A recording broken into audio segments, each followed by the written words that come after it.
everyone's still keeping up with what's happening around the markets. Things are starting to slow down a bit, but we will go through it all later in this video. Alright, so first things I wanted to cover was the market moves for the day. Mainly, I just want to make sure that nothing came out of these that was really unusual, and really for today's market, nothing too crazy. I mean, Swords of the Plowshare, Butcher of Malakir, but this guy is pretty decent in certain decks. So maybe for sacrifice decks, maybe that's picking up because of the green-black. From Strixhaven, Traced Image, it's an okay card, but I'm not too sure what's causing it to spike. Maybe it was shown in game nights. Counterspell, there's a new one coming out for Modern Horizons. This is actually a really good card, and it's weird. It's weird. It's a sorcery speed 2 green, destroy any card in play. I'm not too sure exactly what kind of removal this is, but this seems pretty amazing. And the fact that it's only jumped up recently is unusual for how low the prices were earlier on, like $25, but it's an old card from Arabian Nights with a really good playability. But it's not on the reserve list, something to keep an eye on for the future. Okima, Stalking Knight, so this guy has been on the low end for a while, a bit of a bump, doesn't really change anything. It's probably just unusual. Anger from God, so this is all from the Secret Lairs with that weird frog thing. I forgot what it was. But yeah, I'm not too sure why these are moving up or why they're on the list, but Attrition, really good card, especially if you're playing a sacrifice deck. Nothing wrong with it. Explore, it's the same, it's the frog. Experiment Courage, pretty good card, especially in the +1/+1 token decks, which Strixhaven had. And if I'm running through these fast, it's because I really want to talk about some of the stuff at the end. So I'll get through these first, and then I'll come back to the dual lands at the very end. Elvish Piper has been pretty much on the upswing for a while now. Ever since April 2020, she's been pretty much following the upswing that the reserve list has been having. She is a good card, currently jumping up from $4 all the way up to like $7, $8. Not bad if you have one or two of them and you're not really using it. Maybe now is a good time to switch it out. Zaxara, the Exemplary, pretty good commander. It's moving up most likely just because it is just a good card and it's starting to thin out a bit in the open market. Millstone, you can still get it for 89 cents. So all of these is just market manipulation for the high-end cards probably. Fatal Push, it's got the frog. Liege of Hollows, the first card here from the reserve list. It is... forgot exactly what this card does. When Liege of Hollows dies, each player may pay any amount of mana. Then each player who paid mana this way puts that many 1/1 green squirrel creature tokens onto the battlefield. Squirrels. Maybe there is going to be heavy support for squirrels, but it's weird. I mean, pretty much the second the squirrel Secret Lairs came out, every single card that had the word squirrel in it has just jumped up by a decent amount, so you never know. Elephant Graveyard, $325 for an Arabian Night reserve list card. Add 1 colorless mana to your mana pool or regenerate elephant or mammoth card. Yeah. That's up to you guys to decide on that one. Capital Punishment, 4 colorless, 2 black for a sorcery. Starting with you, each player votes for death or taxes. Each opponent sacrifices a creature for each death vote and discards a card for each tax vote. Pretty good card, pretty annoying. You'll make some enemies easily with this card. $1.73 on TCG, so it's not exactly jumping up or anything. And last one before we move on to the market movers for this week. Flamekin Village.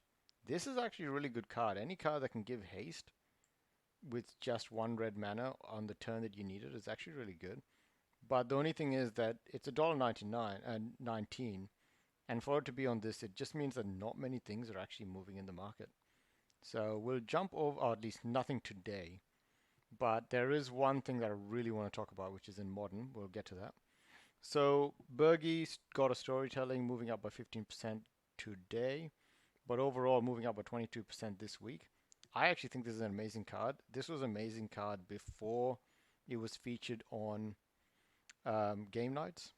It's when you read this card, it just reads like a red ramp spell, and for that to be on your commander, yeah, there's really nothing working against this card. That one feels like it's just manipulation. Corvold feels a bit like manipulation. Doesn't make sense for him to keep going up this fast. Um, I mean, he does work well with the green-black tokens that keep coming from Strixhaven, but I don't know if that's worth it just for that. Mangara the Diplomat, obviously very good white card. There really isn't much here for me to talk about. The Ocelot, obviously, plus and plus on counters. Bastion of Remembrance, pretty good card. Yeah, the market has been very stagnant for a lot of things, which is why some of these other cards are really being picked up. Like this Forest dropping down by 88% is being picked up from 15 cents. Like it must have been like 22 cents or something. Yeah, there's some weird drops, but most of these are in a small range. The Rin and Siri inseparable. Maybe now is a good time to pick up your cats and dogs commander, but outside of that, there really isn't that many market movers for standard that's really catching my eye. But, oh boy, I mean, I made a video of my first ever, what is it, standard deck, which was really terrible, but it was a Ravnica Galgari standard deck. Now look at what's happened to Savra. 639% for a, this is blatant market manipulation. I actually went in, dug a bit more. You can get some for quite a bit cheaper, obviously, because this card has come out at least twice now. But the prices that you're still seeing, so you can get it for $5.85, but that's still a lot. You could get these kinds of cards for like $1 or less just a couple of weeks ago. But it is one of those perfect cards that really does fit into the Strixhaven black-green commander decks in general. It's just a really good card. So I don't see any reason why it shouldn't go up, but obviously the high-end ones are just jumping up by a crazy amount nowadays. Same thing with Creekwood Liege. This has been moving up consistently. It was moving up last week as well, and now this. There are a couple of actual modern cards moving up. Jace the Mind Sculptor is moving up. Ulamog is moving up. Emrakul is moving up, mainly because you can actually get Emrakul quite a few times onto the battlefield, whether with Nahiri or other ways to cheat her in. Wormcoil Engine, obviously, and yeah, that's pretty much, no, you don't normally use that. So that's pretty much it for the positives. The negatives, Nullspine Dragon, obviously, but it's still a very high price point to what it was just a couple of weeks ago. And all of the enemy fetch lands are dropping in price. I feel like they'll drop a bit more because there are some unique, probably chase visually cards coming out in Modern Horizons 2 for these enemy fetch lands, which people might actually value above these. We'll have to see which case it actually follows. And outside of that, there really isn't much. I'm expecting the enemy fetch lands to continue dropping just because of the fact that there is going to be quite a bit more supply of these by the end of this. So I'm expecting a large drop for the enemy fetch lands in the next couple of weeks before the announcement for Modern Horizons. There are other cards that are obviously dropping, but these will probably be on the list for the next couple of weeks. I just can't imagine them being this priced. They should be probably a bit higher or probably about the same price as the allied fetch lands at the end of Modern Horizons 2. So Savra, yep, spiking like crazy. Got it open twice. Next for Pioneer. So Smothering Tithe and all of these other cards are moving up quite a bit. There are a few that are breaking the 10%. So you got Thousand Year Storm, Electro Dominance, so a lot of blue, red for the spells, Torrential Gearhawk, Mystic Forge for... I mean, it's a good card. That is actually a good card, but it's moving up 14% now. Feels a bit late. There, Elinda is moving down, but not, yeah, it's still very much positive. A lot of things are still moving up more than they're dropping down. So we'll have to see how that goes in the long run, because it still doesn't look like it's slowed down at any reasonable amount for market. And it really does depend on what happens with the economies of the world as a whole and how much they decide to pull back on the printing press of money. As for the weekly change for legacy, there really isn't too much. There's a lot of manipulation going on still. So all of these prices that are moving up by 200%, it's impossible to really keep track of unless you go to eBay and track every single change. So let's speed this through a bit and check up what's going on with the dual lands. So I'm going to start off with Badlands. Now, a lot of these are still moving up. There's no doubt about it. Like, they're still spiking up. The average is catching up to the market peaks. But a few of these have reached there. And I'm really, really interested to see what's going to happen in the next couple of days. Because there's no way that you can have the best quality at the same price as your medium. You're going to have a difference. That's what these spikes even captured in the first place. So when some of these hit their average, are they going to spike up again? Are they going to drop? What are they going to do? Because you can see it quite easily. Each time the best quality cards hit the average, it spikes up because you can't have them at the same time. So when these get together, when these two lines get together, you're going to have to figure out which one of these is going to move up or if they're going to continue to move up anyways. So that's something important to remember. But for now, it doesn't look like the pattern has changed. They are still moving up quite rapidly, and people are still buying into them pretty hard. I guess even for the Tiger, now is probably still not the best way to buy it. But there are some cheaper prices than you expect when you go to TCG for these cards. So let's just see if I can quickly get a Tiger. So the best price for a Tiger right now is $340 for a moderately played. I normally avoid the heavily played, so moderately played, $340.